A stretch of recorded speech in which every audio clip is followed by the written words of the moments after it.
wasallam.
Assalamualaikum warahmatullahi wabarakatuh.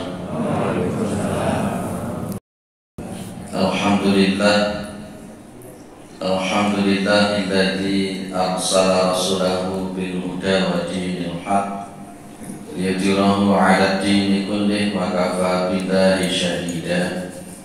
Asyhadu an la ilaha illallah wa asyhadu anna Muhammadan 'abduhu wa rasuluhu la nabiyya ba'dah. Allahumma shalli 'ala Muhammad wa 'ala alihi wa sahbihi wa man tabi'ahum bi ihsanin ila yaumiddin, amma ba'du. Kita bersyukur kepada Allah Subhanahu wa ta'ala atas segala nikmat yang diberikan oleh Allah kepada kita semua, terutama sampai pada pagi hari ini kita masih diberikan kekuatan iman dan Islam.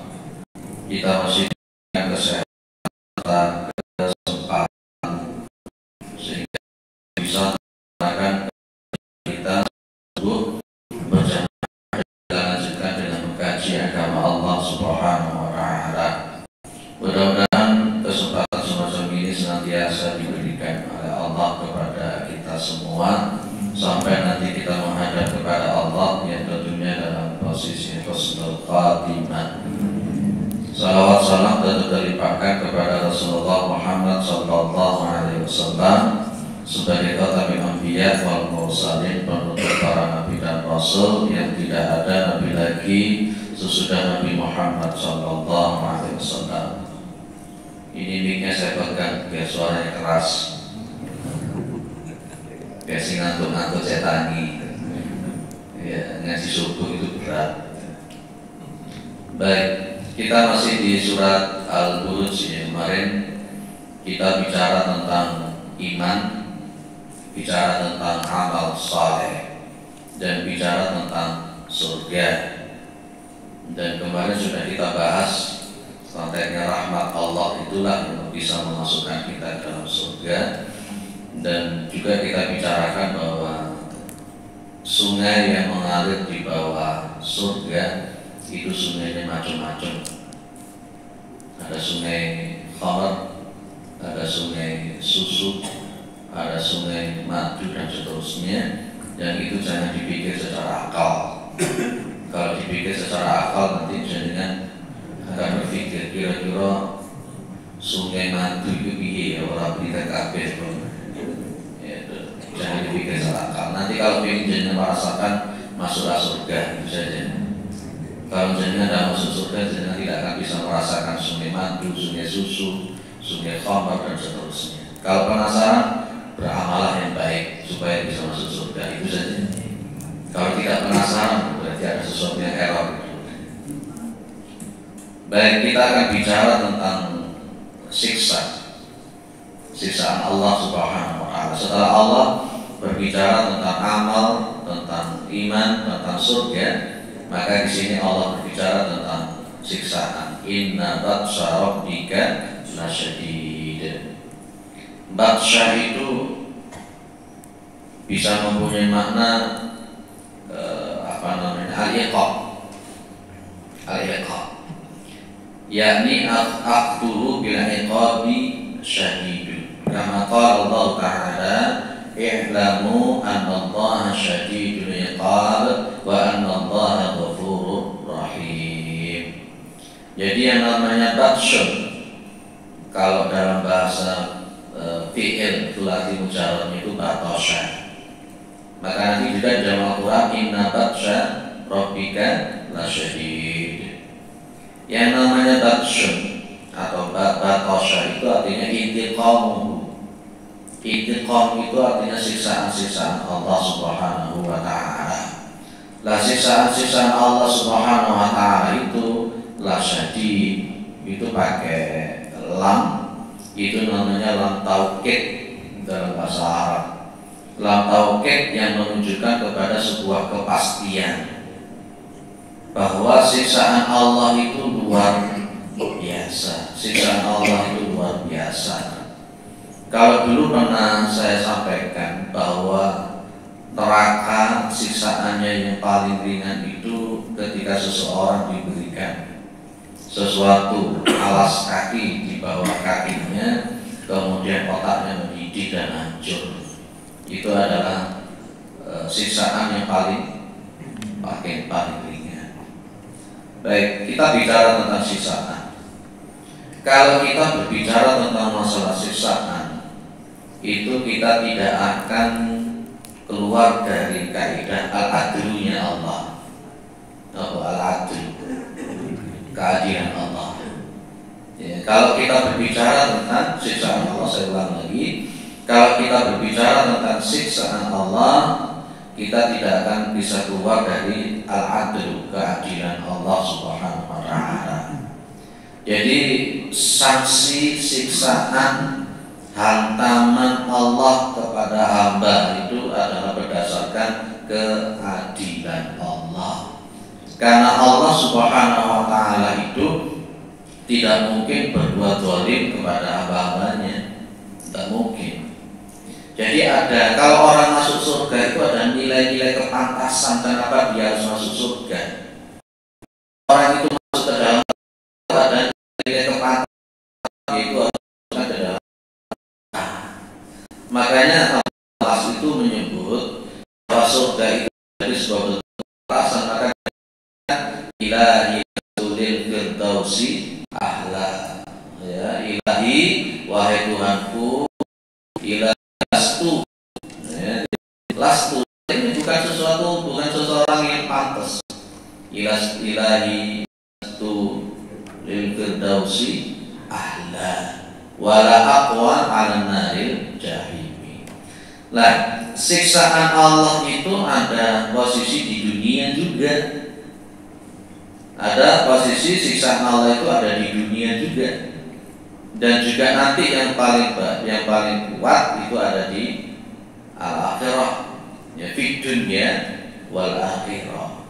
Apakah ada siksaan-siksaan Allah? Begini Bapak, Kadang-kala siksaan atau azabnya Allah itu berupa sesuatu yang dibalut dengan kenikmatan. Itu yang kita sebut dengan istidraj. Pernah dengar kata-kata istidraj? Orang itu ya dikasih duit, orang itu ya dikasih pangkat, orang itu juga dikasih segala kesenangan. Tapi pada dasarnya itu merupakan azab. Hakikatnya itu merupakan azab. Itu namanya istidraj. Dan jangan pilih yang mana. Azab yang memang ketok motor tidak enak dengan azab Allah yang memang konteksnya nggak kelihatan. Justru sebenarnya kalau kita itu diberikan azab oleh Allah, sesuatu yang berbalut dengan nikmat, itu yang bikin kita ini tidak karuan sebenarnya. Enak-enaknya kita seneng-seneng, tiba-tiba langsung ditarik. Enaknya kita lagi seneng-seneng, tiba-tiba dipentung. Itu nggak enak itu. Itu istidraj. Jadi jangan lupa bahwa Allah itu Al-Adl, Allah juga Al-Hamid, Allah juga Al-Malik. Kalau saya memandang siksaan Allah itu ya satu, siksaan Allah itu berdasarkan keadilan. Yang kedua, siksaan Allah itu kapasitasnya karena Allah itulah yang Al-Malik. Allah itu ya pemilik, Allah itu ya penguasa. Ya betul kan? Allah itu raja di raja. Ketika Allah Subhanahu wa taala ingin menyiksa seseorang, yaitu hak prerogatif Gusti Allah. Tapi ingat, Allah itu juga Al-Hamid. Apapun yang dilakukan oleh Allah itu semuanya terpuji, tidak ada yang tercela, semuanya terpuji. Inilah asma Allah Subhanahu wa taala. Jadi jangan suudzon sama Gusti Allah. Ketika mungkin di dunia ini jenengan diberikan sesuatu yang tidak enak, memang nanti akan ada istilah azab, ada istilah peringatan, dan ada istilah ujian. Jenengan biasa yang mana Pak? Ujian, peringatan, azab. Jenengan yang mana? Tonanan peringatan. Kalau yang namanya ujian itu akan diberikan kepada orang yang memang dia betul-betul lurus di hadapan Allah. Dia orang yang benar, ya, orang yang benar di hadapan Allah. Tapi karena memang saking sayangnya Allah dan Allah itu kepingin, makanya Rasulullah pernah mengatakan, wa may yuridillahu bi khairan yusib lahu. Barang siapa yang Allah menginginkan kebaikan, maka Allah akan berikan dia itu musibah. Allah akan menguji dia. Allah memberikan dia musibah bukan karena benci, tapi justru karena sayangnya itu kepingin orang itu bertadarrur, orang itu apa? Itu namanya ujian. Jadi orang benar, ada orang benar, orang bagus, orang soleh, kok sama Allah masih dikasih sesuatu yang tidak enak di dunia, itu namanya ujian. Yang kedua namanya peringatan. Lah peringatan itu bagi orang-orang yang mungkin dia baik, dia bagus di hadapan Allah, tapi yang jenenge manusia, ya kadang-kadang si orang liru-liru, ya jenenge meripat ngadepi nang ngarep, tapi kadang-kadang ya selirak-lirik. Lo itu lo maksudnya di situ. Yang jenenge otak itu sebenarnya bersih, tapi kadang-kadang sudah terkontaminasi oleh pikiran-pikiran yang tidak benar. Allah sayang orang semacam itu, alihnya diiringi. Contoh, jangan mari mikir elek, mikir yang bagus-bagus. Lah kok sebentar setelah mikir yang gak bagus itu kemudian bentuk sila bendol. Percayalah, jenengan bersyukur karena jenengan langsung diiringi karo Allah. Ya, jenengan mari nyepak uang, sementara orang jenengan tendang gak punya salah apa-apa. Nah setelah itu jenengan jalan itu, percayalah itu peringatan dari Allah Subhanahu wa taala. Mari ngomong sing gak karu-karuan di dalam baru lambene micur. Lah itu berarti peringatan Allah. Itu masih enak langsung dieling daripada jenengan maksiat terus jual bakar karmu. Ya itu kayak dilulu namanya istidraj. Kayak orang mancing itu, mancing dikasih umpannya enak-enak. Wis iwak panganan iki tetekno karo-karo tetekno diungkas kok tak jupuk, tak bacok, tak goreng, tak pangan. Milih sing ndi jenengan? Milih yang peringatan atau diistidrajkan? Milih peringatan. Hati-hati jenengan. Hati-hati. Dilungkas dari sirai jenengan bendol barang ya. Itu paling orang akan memilih saya bermaksiat Pak langsung diampuni tanpa diiling-iling, tanpa kepala mendol, tanpa kaki keselio. Pena itu kan memilih. Ya. Tapi ada yang nomornya ketiga namanya azab. Azab itu wis tenanan orang yang betul-betul jelek di hadapan Allah. Orang yang memang betul-betul banyak maksiat di hadapan Allah Subhanahu wa taala, itu namanya azab. Lah, yang kita bicarakan ini adalah azab. Yang kita bicarakan ini adalah azab. Berarti dia pas ketika terazab itu dia nanti dimasukkan ke dalam nerakanya Allah Subhanahu wa taala. Ada dalam Al-Qur'an sehingga menjadi khalidina fiha abada.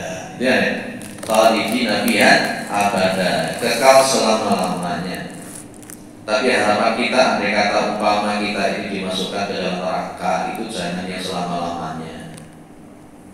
Ada masuk surga, ada dimasukkan surga, ada penghuni surga. Wis di bingung kok jawabnya. Kalau jenengan penghuni surga, insya Allah masuknya tidak mampir dulu, tidak mampir ke neraka. Tapi kalau jenengan masuk, apalagi dimasukkan, ini selamat sudah, alamat. Ya. Tapi Allah itu nanti dalam konteks yaumul qiyamah ada namanya syafaat. Dulu pernah kita bicarakan tentang syafaatul kubra dengan syafaatul sughra. Itu clear ya? Jadi azabnya Allah itu memang begitu luar biasa. Memang Allah itu Ar-Rahman, Allah itu Ar-Rahim. Tapi ingat, Allah itu juga Al-Jabbar, Allah itu juga Al-Qahar. Kalau jangan mengamati di dalam Asmaul Husna itu ada sisi kelembutan dari Allah. Al-Halim, Ar-Rahman, Ar-Rahim, As-Sabur, itu adalah sisi-sisi kelembutan Allah. Tapi dalam satu sisi akan ada sisi-sisi kerasnya Allah. Al-Jabbar, Al-Qahar, itu di antara kekerasan. Ya, Allah itu seperti itu. Kalau Allah sudah betul-betul sayang kepada manusia, wah luar biasa. Dulu pernah kita ceritakan bahwa kasih sayangnya Allah itu ada 100 dalam hitungan. Yang 1% itulah yang diturunkan di dunia. 1%. Ya, sehingga dengan 1% itu ada orang yang bisa kasih sayang luar biasa. Nanti yang 99 akan diberikan khusus kepada orang-orang yang beriman. Baik, itu bangsa. Ya, mudah-mudahan kita ini senantiasa diamankan dari azabnya Allah Subhanahu wa taala. Baik. Kemudian innahu huwa yubdi'u wa yu'id. Sesungguhnya dia Allah itu yubdi'u. Abda'a yubdi'u. Ada yang pakai ain, ada yang pakai hamzah. Nanti Rasulullah menyebut bada al-islamu ghariban. Berarti Islam itu diawali dari sesuatu yang dianggap aneh. Sayaudu, lah itu yu'idu di sini, sayaudu ghariban, dan nanti Islam itu juga akan kembali dianggap aneh. Maka tubalil ghuraba. Ya, beruntung orang-orang yang dianggap aneh. Jenengan itu kadang-kala takwa, dekat sama Allah, berjamaah, macam-macam, dianggap aneh. Dianggap aneh, sok suci lah, sok apalah, kadang-kala dituduh yang aneh-aneh. Itu ghariban namanya. Ya. Lah, Allah itu mubdi'u. Ini kan pakai fi'il mudhari'. Domirnya domir mustatir yang kembalinya kepada Allah. Berarti Allah itulah yang memulai. Memulai apa? Memulai bahwa alladzi bada'a al-asya'a wa ilaihi intaha al-asya'a. Dialah Allah itu yang memulai sesuatu Dan kepada Allah itulah mentok-mentoknya sesuatu, kembalinya sesuatu. Ini Pak, ada istilah wujud, ada istilah maujud. Apa bedanya? Ayo. Nanti ada istilah bada'ah dan ada istilah bada'ah. Maka dalam Al-Quran ada kalimat badi'us samawati wal arda. Wa idza qada amran fa innama yaqulu lahu kun fayakun. Allah itu wujud. Wujudnya Allah itu Allah itu adalah al-awwal dan Allah itu adalah al-akhir. Wujudnya Allah itu tidak didahului oleh sesuatu. Allah, dan tidak ada sesuatu pun siapapun yang menciptakan Allah, karena Allah itu wujud. Sifat wujudnya Allah itu adalah ahadiyah. Ahadiyah itu berarti laisa lahu kamitslihi syai'un. Allah itu berbeda dengan sesuatu apapun. Allah itu tidak diciptakan, tidak ada yang lebih awal dari Allah. Itu namanya wujud. Dan nanti ada namanya maujud. Maujud kita yang selain Allah itu namanya maujud. Pada hakikatnya kita itu tidak wujud, dan kita itu ada diwujudkan oleh Allah. Namanya maujud itu mungkinul wujud. Secara lahiriah jenengan ketoke wujud, tapi sebenarnya kan tidak wujud. Jenengan itu tidak akan mungkin wujud kalau tidak diwujudkan oleh Allah. Itu bedanya antara wujud dengan maujud. Kita ini bukan sesuatu yang hakiki wujud, karena kita ini diwujudkan oleh Allah. Lah, yang mewujudkan sesuatu itu ya Allah. Maka nanti ada istilah khalaqa sama ja'ala. Apa bedanya mana? Ya. Kalau namanya khalaqa, maka konteksnya seringkali itu khalaqa itu disematkan kepada penciptaan langit dan bumi. Kenapa? Yang namanya khalaqa itu lebih cenderung disebutkan oleh para ulama, Allah itu memulai menciptakan sesuatu dari yang tidak ada dan yang sebelumnya tidak ada. Beda dengan ja'ala. Ja'ala itu menjadikan sesuatu dari sesuatu yang sudah ada komponen-komponennya, dan kadang-kadang sudah ada contohnya. Allah menggunakan wahyu bedi'u karena dialah Allah itu bada'a al-asya'a, yang memulai mengadakan sesuatu yang maujud. Saya tidak mengatakan wujud, tapi mengadakan sesuatu yang maujud, karena kita ini adalah mungkinul wujud. Bahasa apa ya? Mudah-mudahan terpahami ya Pak ya. Nah itu namanya yubdi'u. Jadi Allah mampu menciptakan. Kalau Allah Subhanahu wa ta'ala itu mampu menciptakan dari sesuatu yang tidak ada dan belum ada contohnya, maka Allah itu sanggup wayu'idu untuk mengembalikan sesuatu yang sudah rusak itu tadi. Maka ada istilah kullu man 'alaiha fan wa yabqa wajhu rabbika dzul jalali wal ikram. Yang maujud itu bisa fana, sementara yang wujud itu cuma bakok. Oh, itu Pak. Jadi sesuatu yang maujud, pokoknya kalau saya mengatakan maujud berarti dia selain Allah. Maka sifatnya fana, bisa hancur, bisa habis. Dan kalau yang namanya wujud itu sifatnya cuma bakok, kekal. Makanya huwa al-awwalu wal akhiru wal dhahiru wal batin. Itu Allah Subhanahu wa ta'ala. Baik. Maka di sini juga pas ketika Allah itu bada'a al-asya'a wa ilaihi tantahi al-asya'. Jadi mentok-mentoki segala sesuatu kok balikin nang Gusti Allah. Inna ila rabbika laruj'a. Kata-kata ruja'an. Dan kemudian ada kalimat inna lillahi wa inna ilaihi raji'un. Jadi kata-kata tarji itu bukannya itu ya, konteksnya seperti ini. Innalillah, sesungguhnya kita ini yang milik Gusti Allah. Miliknya kita ini milik Gusti Allah. Itulah sifat Allah Al-Malik. Al-Malik pakai alif yang panjang, Malikun, atau lam yang panjang, Malikun, atau pendek semua, Malikun, tiga-tiganya. Ketika kita mengatakan innalillahi, ya kita ini memang miliknya Allah. Allah yang menciptakan, Allah yang memulai penciptaan sesuatu dari sesuatu yang tidak ada menjadi ada. Itu innalillah. Kemudian wa inna ilaihi raji'un, dan sesungguhnya kami kita ini kepada Allah dikembalikan. Tadi di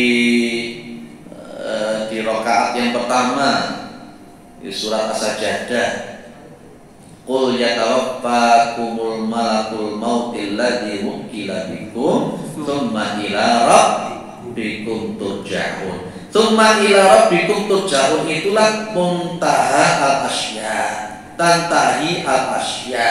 Tsumma ila rabbikum turja'un, kemudian kepada Tuhan kalian itu dikembalikan. Itulah makna yubdi'u wa yu'id. Kalau Allah mampu menciptakan dari sesuatu yang tidak ada, ya Allah sanggup untuk mengembalikan itu. Maka secara logika, kalau ada orang yang tidak percaya dengan hari kebangkitan, itu ya lucu. Secara kebangkitan, saya ingin mengatakan seperti yang dikatakan oleh boleh tak kalau saya menyebut salah satu ahli sufi di Indonesia itu, ada namanya Syekh Jenar. Kalau di Irak itu ada namanya Al-Halaj, ada juga namanya Ibnu Al-Arabi dan seterusnya. Sebenarnya hakikat kehidupan itu setelah kita kembali kepada Allah. Orang itu pas begitu dibangkitkan, pas orang itu setelah dimatikan jebret, dia akan sadar betul. Sementara ketika kita hidup sekarang ini kan sebenarnya banyak orang lalai, banyak orang lupa, banyak kemaksiatan. Mereka tidur, mereka mati itu sebenarnya. Begitu dia mati jebret, baru paham dia bahasa, dikebui, ditempilingi, ditakoni, baru mereka sadar, oh iya. Makanya kemudian pas ketika mati, apa yang dikatakan orang yang mati? Di situ wa anfiqu mimma razaqnakum min qabli ayatiya ahadakumul maut fa yaqula rabbi laula akhartani ila ajalin qarib fa asaddaqa wa akum minas salihin. Wahai Allah, jenengan mungkin undurkan sebentar saja ya Allah. Kematian saya ini jenengan undurkan saja ya Allah. Saya itu akan bersedekah dan saya akan jadi orang yang soleh. Tadi di rakaat yang kedua, imam membaca di surat As-Sajdah itu, walau tarof. Itu kan sebenarnya pas ketika mereka di yaumul qiyamah itu nakisuru usihim inda rabbi. Terus mereka tidak bisa lapo-lapo. Akhirnya mereka mengatakan apa? Rabbana absarna wa sami'na. Wahai Allah, kami sudah melihat ya Allah. Itulah ainul yakin itu. Saya gambarkan ainul yakin itu gitu. Jangan masuk ke ruangan itu kan gelap. Petang, wis tenanan petang. Tapi jangan pernah masuk ke ruangan itu. Jenengan akan mengatakan koyoke TV ning kono, koyoke sepatu ning kono, koyoke. Itu baru hakul yakin sesuai dengan pengetahuan jenengan TV ning kene. Tapi begitu cahaya keluar cetet di masa cetet, ketok oh iya TV ning kono. Itu namanya ainul yakin. Jenengan baru sampai hakul yakin. Makanya ibadah itu kalau boleh saya kembangkan sedikit saja, saya boleh kembangkan sedikit. Ilmu itu kalau berkenaan dengan masalah ibadah kan ada tiga. Ada ilmu al-aqli, ada ilmu al-ahwal, dan ada ilmu al-asrar. Jenengan itu ahli tentang masalah cinta. Apa itu cinta? Bisa menerangkan jebret. Terus rasanya piye orang yang jatuh cinta sebelum jenengan belum pernah merasakan. Ada orang pintar berbicara tentang cinta tapi dia belum menikah. belum pernah merasakan jatuh cinta. Ini namanya ilmu akli. Ilmu akli. Tapi kalau dia itu sudah masuk nikah, ngerti jatuh cinta ini piye, ditinggal sedino gak ketemu itu piye, rindu piye. Ini namanya ahwal. Ahwal. Kadang-kala orang itu sholat itu baru pada konteks al-akli, belum bisa merasakan piye enake sholat, belum bisa merasakan rosonya dalam bahasa kita. Sholat yang di luar dia ada kawan-kawan. Makanya biasanya kalau orang itu sudah masuk ilmu ahwal, ketika dia sholat itu bisa mampu merasakan betul sholat itu kayak apa. Saya sempat ada orang yang salah paham dengan saya bilang begini, sebenarnya itu kan gerakan itu kan cuma ya sekedar gerakan, tapi esensi sholat itu bukan terletak pada gerakan itu, tapi esensi sholat itu terletak pada rohnya sholat, yakni kita betul-betul paham dengan apa yang kita baca, paham siapa yang kita sembah, paham apa yang kita lakukan. Selama ini pas ketika kita sholat itu tidak paham dengan apa yang kita lakukan, tidak paham dengan siapa yang kita sembah, tidak paham dengan apa yang kita baca. Kadang-kadang akhirnya sholat itu tidak ada esensinya sama sekali. Tidak ada esensinya sama sekali. Nah itulah, jadi ahwal. Kalau kita posisinya pada posisi yubdi wa yu'id, itu kita kadang-kadang masih merasakan pada konteks ilmu al-akli saja. Oh iya Gusti Allah sing nyiptakno. Oh iya Gusti Allah sing jadi raja. Tapi kita belum masuk pada al-ahwal. Contoh begini. Dia paham yang jadi Tuhan itu Allah. Dia paham yang menentukan segala sesuatu itu Allah. Dia paham yang mengatur itu adalah Allah. Tapi dia belum masuk pada konteks ranah al-ahwal. Ya tetap saja di dalam kehidupan itu sering suudzon sama Gusti Allah, sering berundel, ya kan? Sering, nah itu namanya belum masuk pada konteks awal karena belum memahami konteksnya yubdi wa yu'id yang sesungguhnya. Kalau jenengan memahami kata-kata yubdi dan kemudian nanti kembali kepada Allah, jenengan akan paham betul hidup itu ya semua kuwi. Madhep mantep nang Gusti Allah, manut nang Gusti Allah. Esensinya jenengan masuk surga itu terletak pada manutnya itu, bukan pada konteks taatnya tok, tapi ada manutnya di situ. Secara roh jenengan manut. Kalau hanya sekedar gerakan sholat tanpa ada roh manut, ada roh ma'rifah, apa bedanya sholat kalau senam aerobik? Podo-podo gerakan nih. Jenengan pas ketika sholat itu bukan nggak ada rohnya sama sekali, nggak ada esensi sama sekali. Ya podo ae kalau senam yoga, ya semua itu. Makanya dokter juga pernah mengatakan bahwa di dalam sholat itu ada unsur-unsur yoga. Lalu jenengan sholatnya tanpa ada roh dan esensi, ya podo ae kalau yoga, itu loh maksud saya. Clear ya? Jadi ingat Allah itu yubdi'u. Jadi ada wujud, ada maujud. Jenengan selama ini sholat sudah masuk esensinya ke berapa? Apa baru gerakan-gerakan saja? Kadang-kadang begitu masuk gerakan karena fokusnya kepada gerakan, kemudian ada orang yang berbeda gerakan dengan jenengan sudah panik, sudah gak kusuk mana?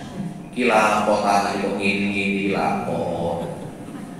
Karena pada konteksnya fokus kepada gerakan, tidak fokus kepada ruh, tidak mengenal siapa Tuhan yang disembah sesungguhnya. Baik, Allah yubdi'u wa yu'id. Jadi Allah bada'a al-asya'a wa ilaihi tahi al-asya'a. Kayak tadi itu kan, Rabbana absarna wa sami'na farji'na na'mal salihah inna muqinun. Itu ainun apa namanya? Ainul yakin.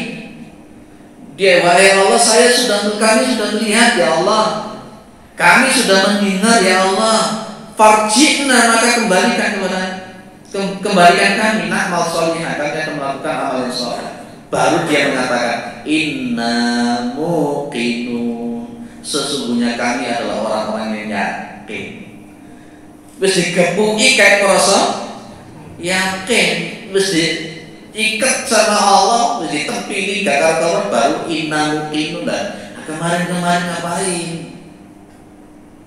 Makanya nanti di bawah itu kan ada perbedaan antara fasaku, orang-orang yang fasik dengan orang yang beramal soleh.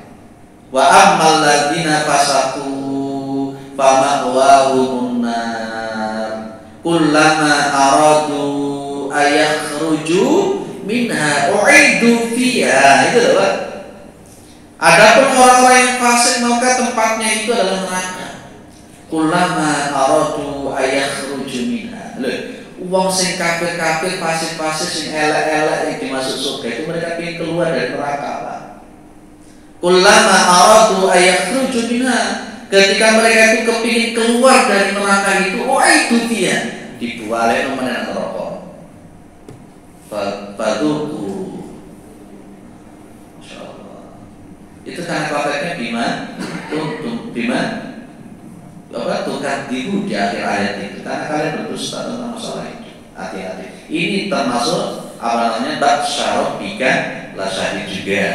Ya. Jadi Allah yang memulai, Allah yang mengakhiri. Kayak nyanyian. Kayak nyanyian Romero. Kau yang memulai, kau yang mengakhiri. Gusti Allah itu yang memulai dan juga Gusti Allah itu yang mengakhiri, dan jenengan akhirnya pun akan kembali kepada Gusti Allah. Itulah tafsir inna lillahi wa inna ilaihi raji'un.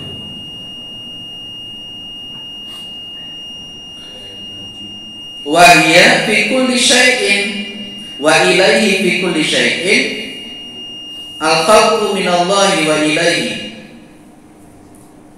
Dan kepada Allah fi kulli syai'in, ya kembali kepada Allah segala sesuatu. Di dalam segala sesuatu kembali nang Gusti Allah. Al-khalqu minallah, makhluk itu juga dari Allah. Ada al-haqqu, ada al-khalqu. Al-haqqu itu ya Allah, sementara al-khalqu itu selain Allah. Makanya al-halaj pas ketika dia itu sempat fana. Jadi al-halaj itu punya tasawuf falsafi yang namanya hulul. Dalam tasawuf falsafi itu ada ittihad. Itu Al-Junaid Al-Baghdadi dari bawah ke atas. Orang itu kalau ingin kembali kepada Allah, jadi maka manusianya itu yang merujuk kepada Allah. Kalau untuk Ibnu Al-Arabi itu ada yang apa namanya? Wahdatul wujudnya. Wahdatul wujudnya. Jadi manusia bersatu dengan manusia. Kalau al-halaj itu hulul. Al-halaj ini lebih cenderung mempengaruhi pemikirannya Syaikhul Jindar yang tadi. Kalau yang namanya hulul itu dari atas ke bawah. Ketika seseorang itu ingin dimasuki oleh Allah, ingin didekati oleh Allah, maka manusia itu harus menghilangkan semua nafsiyahnya manusianya. Maka istilahnya kalau dalam bahasa tasawuf ada lahud dan nasub, sifat kemanusiaan dan sifat ketuhanan. Terus gak terlalu jauh kita bicara ke sana di kapan-kapan. Ada yang didiskusikan sebelum masuk Allah al-Ghafur al-Wadud.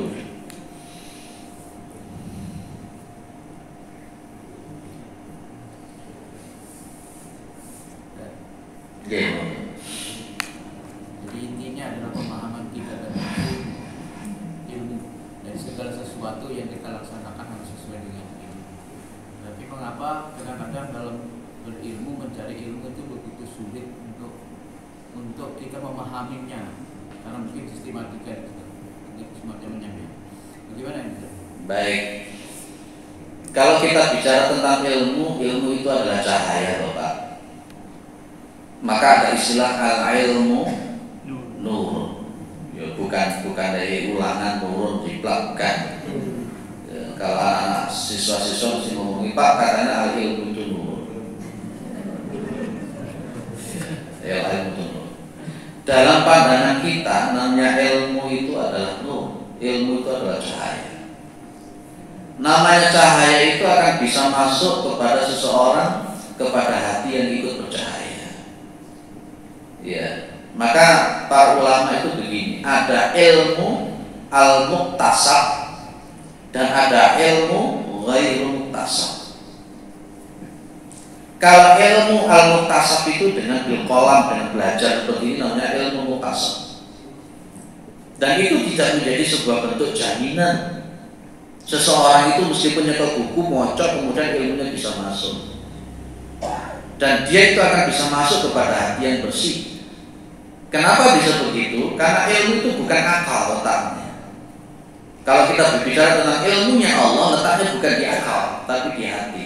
Maka ada kalimat dalam Al-Quran, walahum qulubun la yafqahuna biha. Mereka itu punya hati, tapi hati tidak bisa untuk memahami.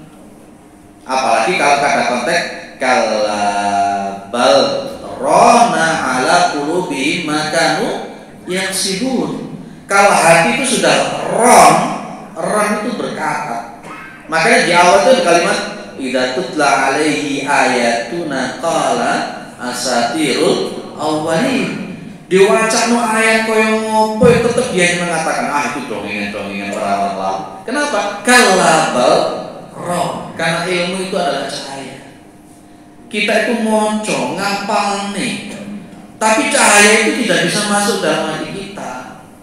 Nun sewu ya. Yang duduk di sini pas ketika ngaji ini, persentase menyerap ilmu yang saya sampaikan itu macam-macam. Ono sing ketoke turu, begitu ditakoni, mlebu kabeh ilmu. Ketoke turu padahal merentok. Ono sing ketoke melek, melek sak blas, tapi orang mlebu blas. Lapo meleke lagi lapo? Ngelamun. Fisiknya ada di sini, tapi pikirannya ada di mana-mana. Nah itu namanya ilmu muktasab. Rata-rata kita itu melakukan yang namanya ilmu muktasab. Maka yang kedua ada yang namanya ilmu ghairu muktasab. Ilmu ghairu muktasab itu seperti di dalam surat Al-Baqarah ayat 282 itu. Fattaqullaha wa yu'allimukumullah. Bertakwalah kepada Allah, maka Allah itu akan mengajari kamu. Maka Nabi Khidir itu disebut dengan miladunna ilma. Yang sering orang sebut ghairu muktasab itu dengan ilmu laduni.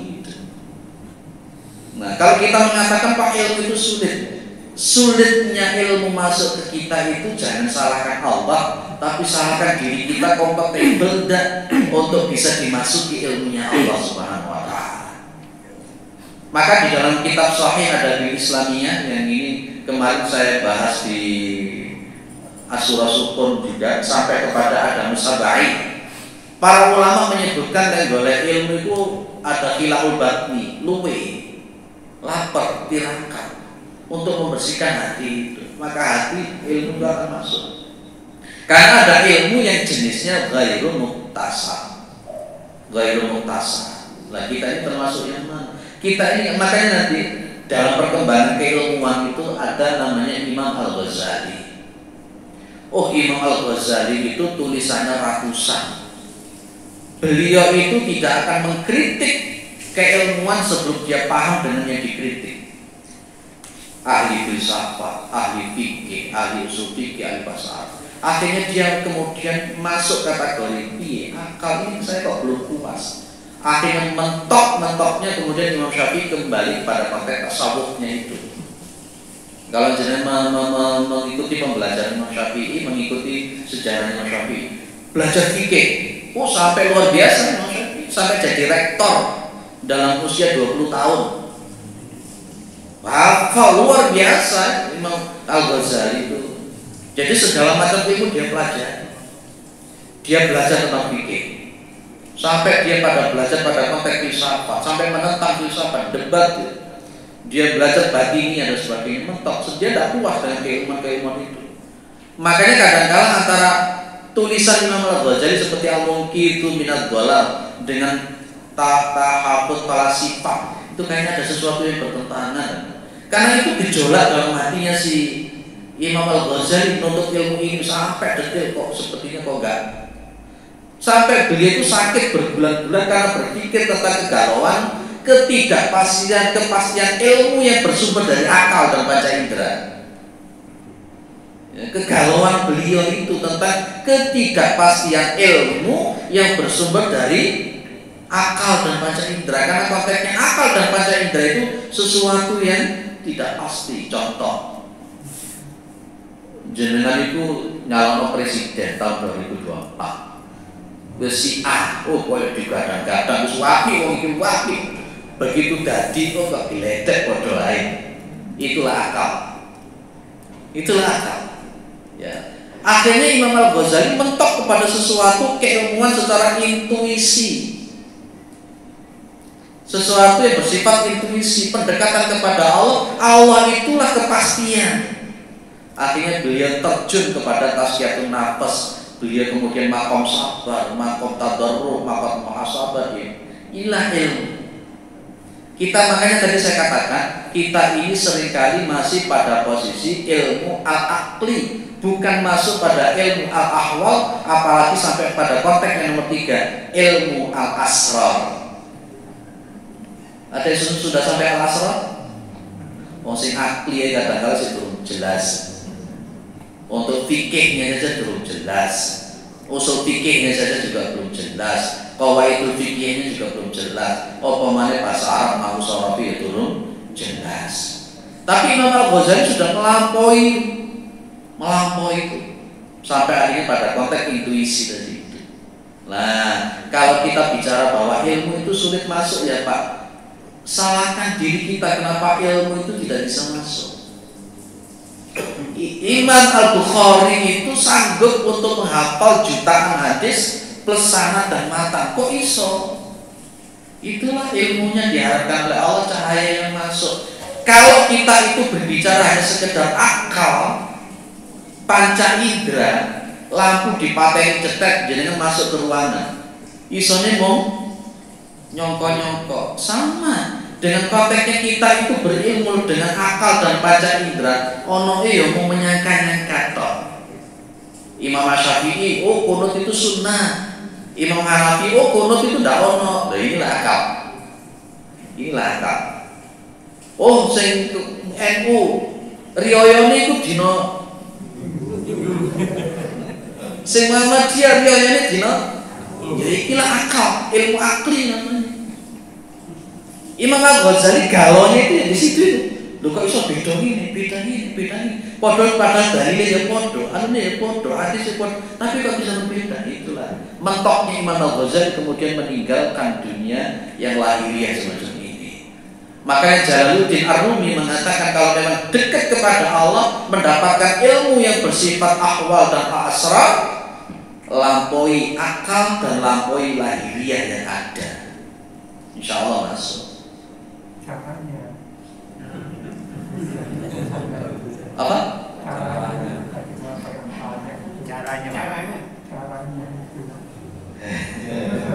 Ini mau ngomongnya ada benar ini caranya ini. Tak buka situ aja, tak buka satu saja. Jadi kalau dalam bahasanya para ulama tasyiatun nafas gitu kan, di dalam diri kita itu kan ada sifat-sifat. Ada sifat bahamiyah, hayawaniyah. Di dalam diri kita itu ada sifat kehewanan. Utanan Pak. Uang iku lek bendinane nek sing dipikir mangan turu nesing iku kewan. Betul ya Pak? Jenengan bisa ndelok lah jenenge sapi wiritan maca Quran kan. Karena yang dipikirkan oleh hayawaniyah itulah nafsu hayawaniyah. Manusia di dalam dirinya ada nafsu hayawaniyah. Yang kedua, manusia itu ada nafsu sabu'iyah. Nafsu sabu'iyah itu binatang buas. Makanya jangan heran meskipun konco dewi dipangan. Karena homo homini lupus, manusia itu bisa menjadi serigala terhadap manusia yang lain. Ego, pokoknya aku ngene, bah gak peduli karo konco. Itu dalam diri manusia ada sabu'iyah seperti itu. Dan di dalam diri manusia ada syaitoninya. Di dalam diri manusia itu ada sifat-sifat setan.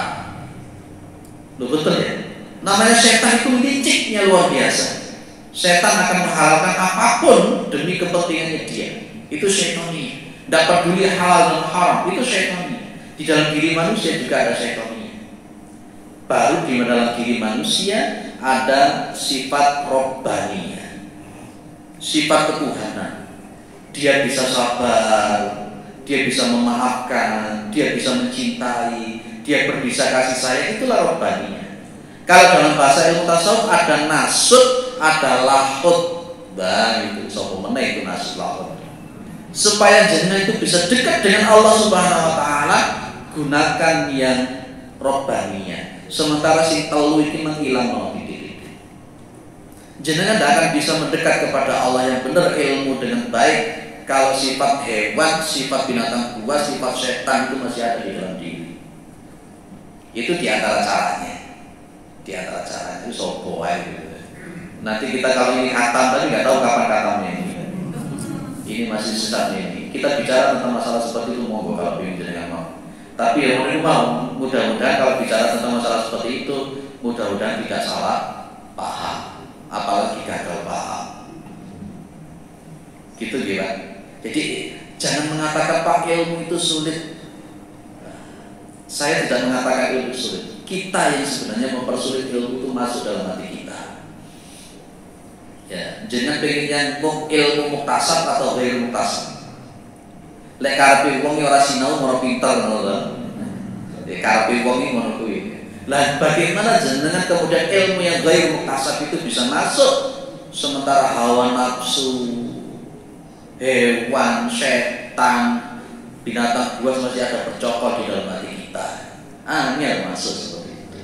Makanya wattaqullah. Syaratnya wattaqullah, bertakwalah kepada Allah, baru wa yu'allimukumullah, dan Allah pasti akan mengajari kamu.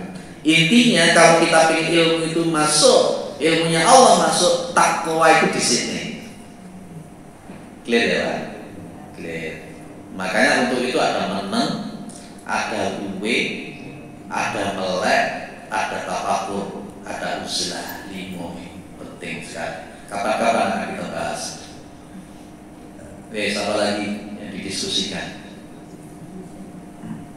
Ini baru satu ayat ini ya. Baru satu ayat. Sudah apa-apa. Sudah seperti kalau saya pikir kalau saya mengaji di mana-mana itu bukan katamnya yang saya, tapi ilmunya. Iki pun yang saya sampaikan bubuan berapa persen bisa.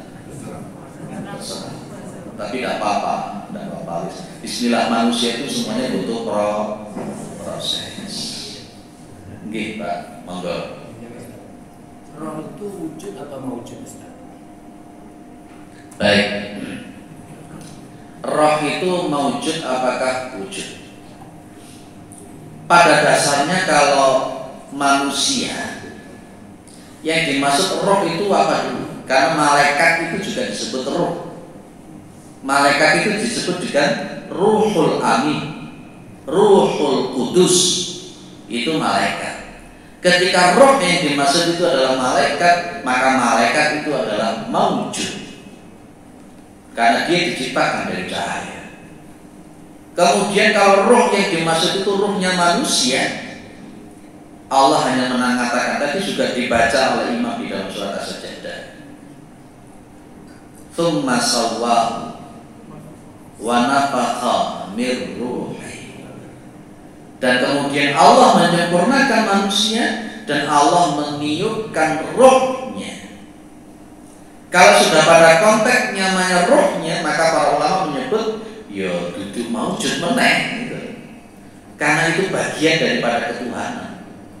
Maka kalau lebih jauh daripada apa yang disampaikan oleh Ibnu Al-Arabi, ya, seorang filosof termasuk juga tasawuf falsafi. Wong kita itu menurut Ibnu Arabi ya, kita ini adalah manifestasi.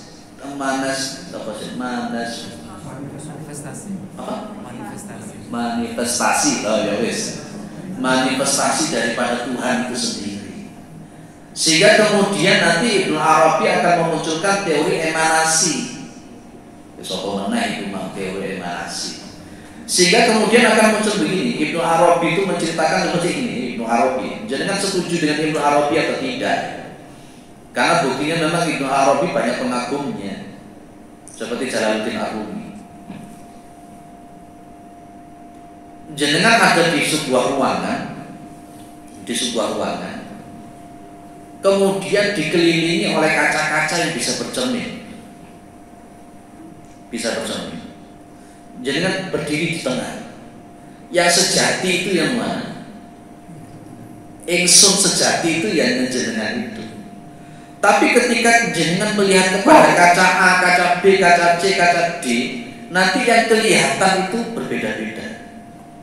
Ono sing ketok pundake tok, ono sing ketok sirahe tok, ono sing ketok gegere tok. Kalau orang yang menghadap ke sana, yang sana yang tampak punggung. Kalau ke sana tampaknya, inilah kalau menurut ilmu Al-Arabi, ini bukan sesuatu yang sejati, inilah yang maujud. Inilah yang maujud, yang diwujudkan oleh Allah, manifestasi daripada Tuhan yang maha itu tadi. Nah, sehingga kalau konteksnya yang namanya maujud itu bukan sesuatu yang memang betul-betul wujud yang asli ada. Itu Pak, itu bahasa saya. Sehingga kemudian kalau Ibnu Arabi mengatakan, kita ini sebenarnya kan baru bayangan-bayangan semu, bayangan-bayangan semu dari Tuhan itu sendiri. Nah gitu. Tapi tidak pada konteksnya kemudian menjadi manunggali kawula lan Gusti, bukan. Maunya kalau jenengan melihat ke depan, otomatis yang melihat ke depan di kaca itu akan tampak seperti jenengan. Tapi itu bukan jenengan. Itu bukan jenengan. Maka ada namanya hulul. Ada hulul itu ada dua macam. Tidak apa-apa tak jawab, mudah-mudahan paham ya. Ada hulul itu yang konteksnya itu pas ketika begini hulul itu. Hulul yang pertama itu begini Pak. Kalau umpamanya ada kolam, maka kemudian saya ngasihkan air, cepret. Air yang saya masukkan itu lebur sudah. Air yang saya masukkan itu lebur bersatu dengan kolam itu tadi. Inilah hulul. Yang inilah dimaknai oleh Syekh Jenar itu modelnya begini. Sehingga kemudian pas ketika dia dipanggil oleh wali, dia mengatakan Syekh Jenar tidak ada. Yang adanya Allah. Karena saking panahnya itu dia melebur dari itu. Itu hulul yang pertama. Ada hulul yang kedua, tetap masuk jebret. Tapi kemudian ada dua individu di situ.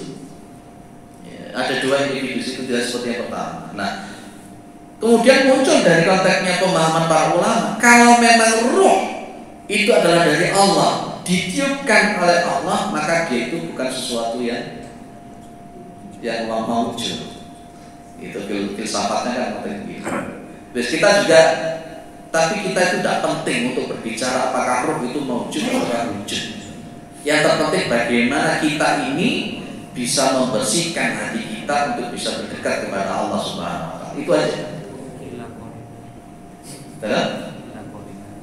Kita masuk mendekat kepada Allah. Itu ilmu apa sih? Kita bahas ini ilmu apa saja nih? Kok ada membahas itu? Enggak nutup. Ya sudah itu wes. Saya menjawab berdasarkan pertanyaan. Ada lagi? Ibu? Wes, dari sekian banyak yang saya bicarakan, yang paling jenengan ingat apa?